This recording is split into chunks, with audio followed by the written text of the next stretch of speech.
what we're going to talk about today is referrals. So what I'm going to ask of everyone here is to kind of interact a little bit with this webinar presentation. I do have some questions, and I think we could all benefit from some input on this as well, because we all have different styles, correct? So let's talk about referrals. First, what I'd like for you to make a commitment to yourself is obviously be honest with us and yourself, right? Because when you make a commitment to yourself, the main thing is to be honest. Also, be open to new ideas, be ready to learn, and be ready to practice what you learn, and be willing to hold yourself accountable for it. So when we think about the service that we perform to the families, what is the greatest service we perform for our families? And this is my opinion. The greatest service that we perform for our families is we provide them with a solution. Because in the pre-need world, when somebody invites us into their home and they're interested to listen to what we have to say, they have a problem. Let's face it, most people that drive past a funeral home, they're not going to drive by a funeral home and think, oh, let's just step in here and let's just buy a $10,000 funeral today just for the heck of it. Something has triggered that thought. Or when you're calling to make an appointment with a family and they accept that appointment, something has triggered that action. Something in the past happened, right? Either somebody close to them is ill, somebody close to them has passed away recently, they were affected somehow. So the greatest service that we perform for our families is provide them with information and a service. To direct to a source for help or information, right? We have a lot of information that families, they do not know how to approach, how to obtain that information. We have the information that they need. You know, before I got into this business, over 10 years ago, to me, a funeral was simply going out to the cemetery and a burial. So I did not have any idea that a funeral has so many pieces to the puzzle until I started into this pre-need industry. So with that information, that is the greatest service that we can provide to the families, because then they can make an educated decision based on your recommendations.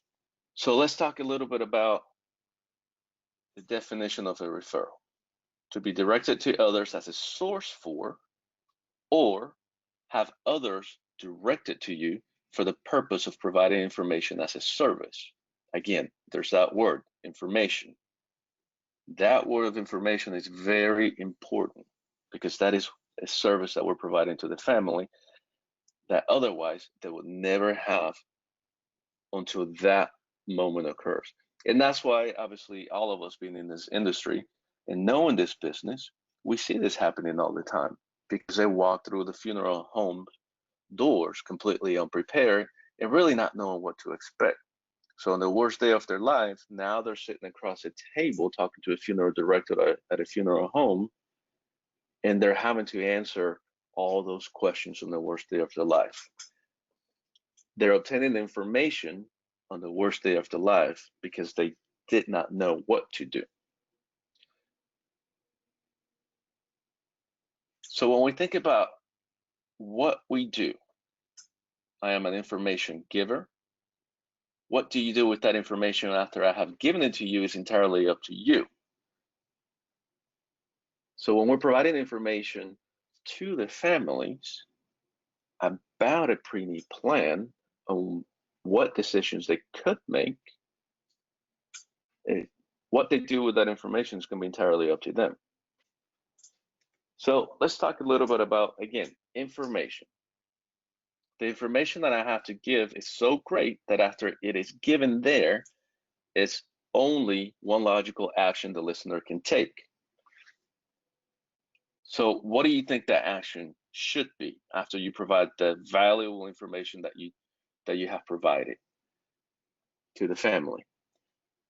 The next logical step, if you've provided the information correctly and created the value of what we do, is for them to naturally take the next step and make their pre-arrangements. And that's the results that obviously we're all looking for, right? So if your information is so valuable, which it is, that the natural step for them to take is to move forward with making decisions for the pre-need arrangements, they value you, they trust you. If they trust you as their advisor, do you think you deserve the right to ask for referrals? Because you bring something to value, not only for them, and that it was very valuable, that they should be able to recommend you to their friends and families. So the purpose of the referral is to provide the information that a family or individual needs to make a fully informed decision about making their funeral arrangements and pre-funding those arrangements when the client is ready. So when you provide that information, that valuable information to somebody, to a family, and they actually purchase from you, they're not only buying from you, they're trusting you. You've built a relationship with them because now they have made their final arrangements with you. So when we think about what we do in terms of pre-need, it's not just a transactional sale. You can't just, I mean, you could, but very seldom you're going to be able to walk into a home, only provide them with a price, and close a pre-need contract in 10 to 15 minutes, because there's a lot of data and a lot of decisions and a lot of information that we bring to the table. So you have to build that relationship first with them, build that trust, and once they trust you, they're going to buy from you. And once they trust you, do you think they're going to trust you with their friends and families? Absolutely. So don't be afraid to ask who else that you know will also find this information valuable to them. Brothers, sisters, as we're walking into a home and you're building that relationship and that rapport with the family, you're going to know that they have family. You're going to know that maybe they have children, maybe they have grandchildren, maybe they have brothers and sisters. You're going to know and learn things about their past. What have they gone through? Maybe their mom and dad already did a pre-need in the past, or they didn't. Maybe they passed away recently, maybe they passed away many years ago. That's the information that you're going to be able to obtain by simply having a conversation and building that rapport. And you take that information and you start to build that trust. Ultimately, the families are going to buy based on you and the information that you provide to them. So when you provide the proper information, the proper representation, and you listen to what they want, then you ask for the referrals. In my opinion, when you're asking for a referral, you have to be very direct when asking. You have to feel confident that you've earned the right to ask for that referral. So the premise of selling, we do not have the right to ask for a sale or referral until ours is complete, detailed, and professional delivery of the information we possess is a service. So you have to know your product. If you know your product, you're going to be able to provide in a professional manner the delivery of that information. And when you do that, you have the right to ask for a referral. So ask yourself a question. How many families did I protect last night?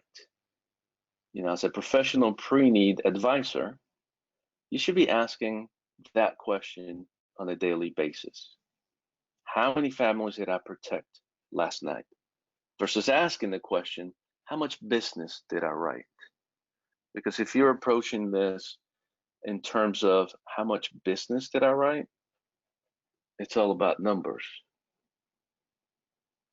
versus how many families did I actually protect last night. When you think of families and protecting families,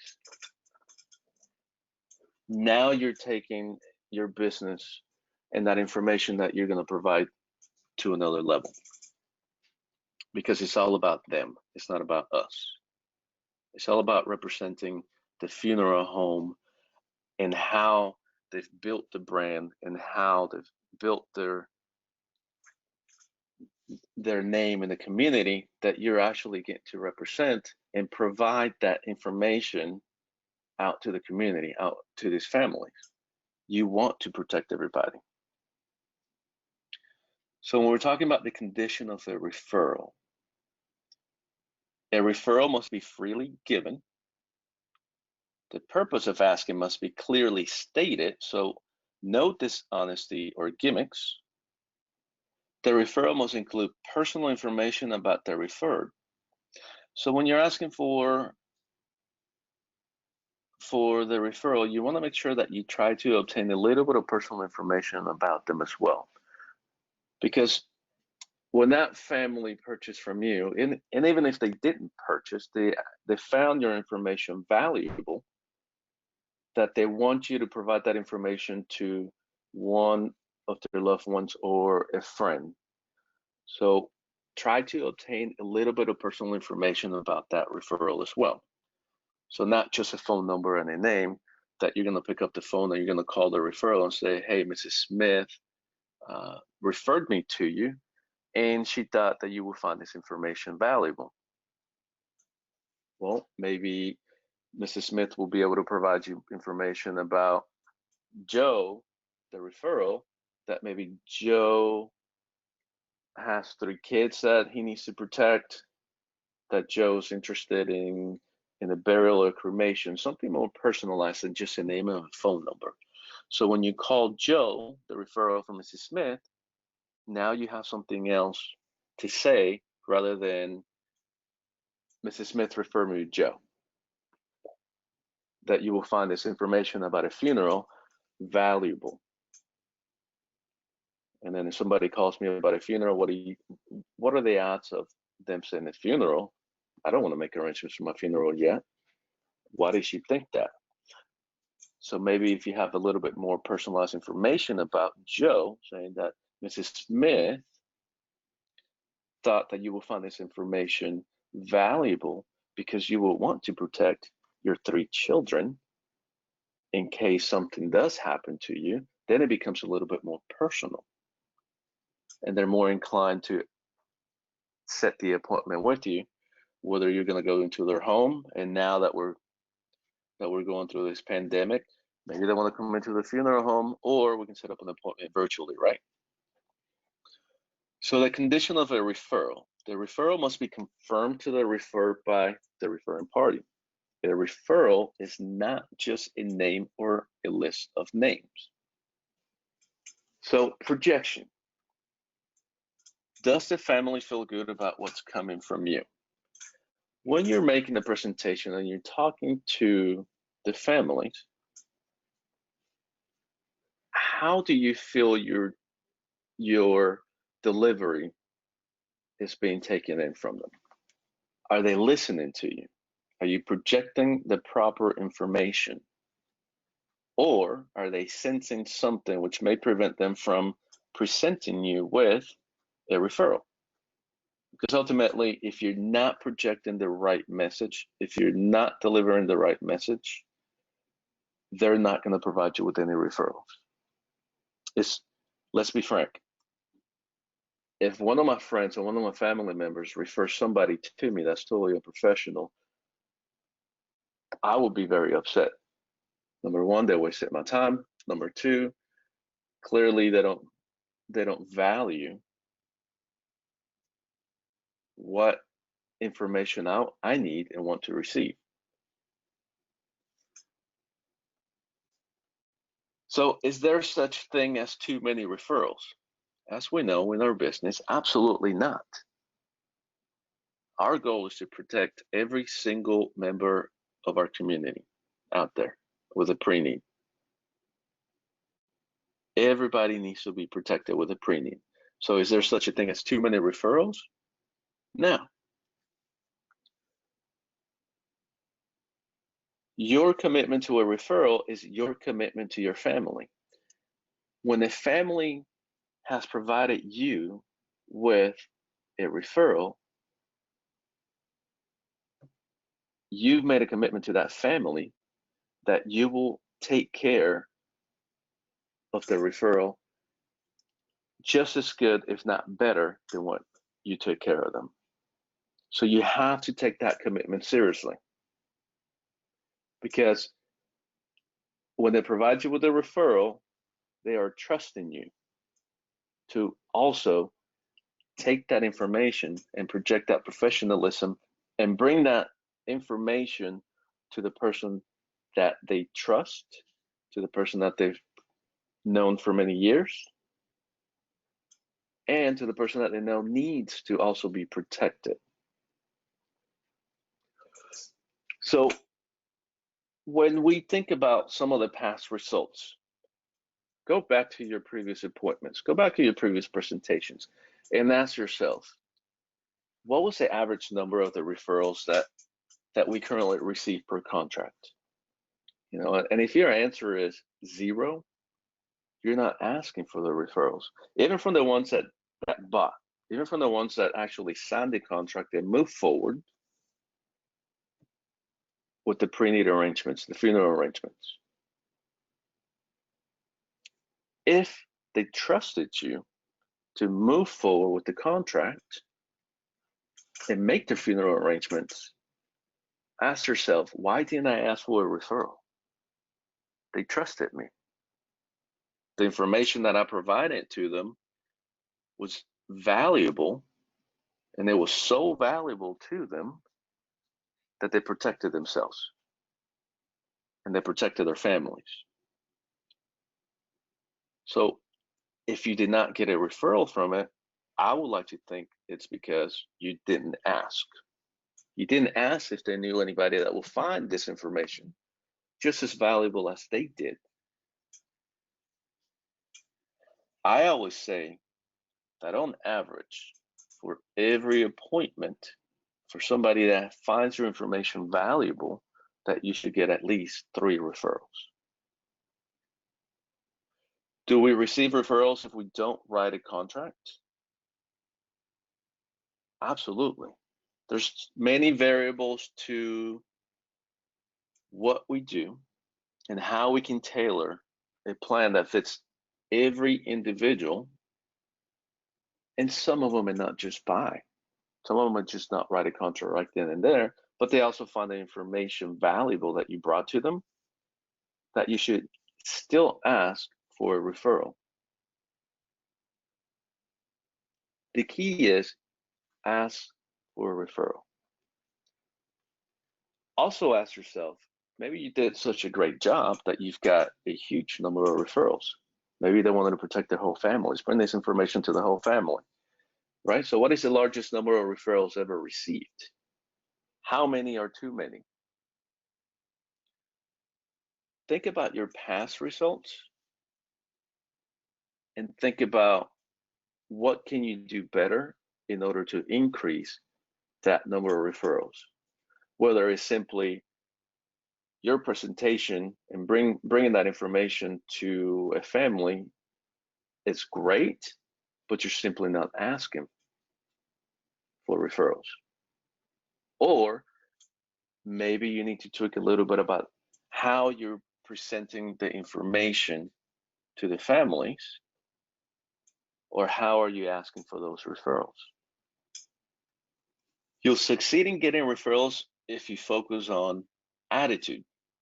What am I thinking? As you're presenting, what are you thinking? Activity, what am I doing? Accountability. What are my results? So attitude, you go in there with a positive attitude, smile. You're going in there with an attitude of, I'm thinking I'm going to protect this family. I'm thinking I'm going to provide you with this information in a professional manner. I'm thinking I'm going to provide you with this information in an accurate manner. And I'm going to provide you with this information to give you choices that best fit your need. And with that attitude, I'm also thinking that you are going to sign that contract. We are going to move forward with protecting you. And I'm thinking that I am going to get referrals. I'm going to ask you for referrals. Activity. What am I doing? Do you know your information? You have to know your information that you're providing. You have to believe in the information that you're providing to them. So what am I doing? I am bringing you this information in an accurate and professional manner for you to make the best decision that I'm going to recommend. And then the accountability is, what are my results? Well, I'm definitely thinking that my results is going to be protecting you and your families and getting a minimum of 3 referrals after the presentation. So when you're thinking about what impact to you about this approach, ask yourself, what did you hear? What did you see? And what did you feel? Did you hear a sense of relief in the family once they signed that Preneed contract, once they protected their families? Did you see a sense of relief? Did you see them actually, and a lot of the times, the family smiles, or the person that protected themselves smile because they feel that they did the right thing. Now that burden's out of the way, and they feel protected. So let's take a quick review. So when we're thinking about the conditions of a referral, it must be freely given, right? So we're not going to twist anybody's arm or grab their cell phone and ask them for their top 10 contacts so we can just call them. We don't want to trick them into giving us a referral, because we want them to freely give us the referrals of their closest friends or the family members that they're going to find this information valuable. So we definitely don't want any dishonesty or gimmick in order to obtain that information. So our purpose should be clearly stated. The last thing we want is to try to trick them or something into giving us names and phone numbers, and then all of a sudden they don't even know that we're calling those individuals. And the end result is not going to be a good one. Because if you call somebody's family members or somebody's friends, for example, and then you use their name and says, yeah, I obtained my information from Joe because he thought you will find this information valuable. Well, what if that individual is going to call Joe and ask him, hey, did you give my phone number or address to Ricardo? Well, Joe's going to be very upset because he didn't give you permission. So make sure that when you ask for that referral, the purpose is always clearly stated. Must include personal information about the referred. So make sure that you know, obviously, the contact information, relationship, years known, occupation, personal story, etc. Obviously, it doesn't have to be all of it, but those are some of the key pieces that will set you apart and will allow you to obtain a solid referral. And then that person that was referred is more than likely going to be open to sitting down with you or set the appointment or listening to you and what information you have to bring. Must be confirmed to the referred by the referee. So when you talk to the referral, you want to confirm that that information came from the person that referred them. The key to this is get some personal information other than not just a name or a list of names. That makes a referral a solid referral, because then they're going to be more open, and I cannot stress this enough, they're going to be more open to actually listening to the information that you have to provide for them. All right, well, I'd like to thank everybody taking a little bit of time this morning today to attend this presentations about referrals. When we think about referrals, remember, go back to basics. A lot of the times when we have a lot of experience and years in this industry, we're going through the motions and we kind of forget to connect with the families. When you connect with the families and provide that information in an accurate manner and in a professional manner, we have the right to ask for their referral. If they find it valuable to them, they will refer others, friends, loved ones. They will provide that information to you, but remember that you have to ask and be honest about it. When you're asking for a referral, state your purpose. The purpose is to provide this valuable information to their loved ones, because they also need to be protected. So once again, thank you very much for attending today. I hope you find this information valuable and will help you in obtaining referrals in your future presentations, and set a goal for yourself. Every presentation that you do, you should at least walk out of that presentation with 3 referrals. Enjoy the rest of the day, everybody.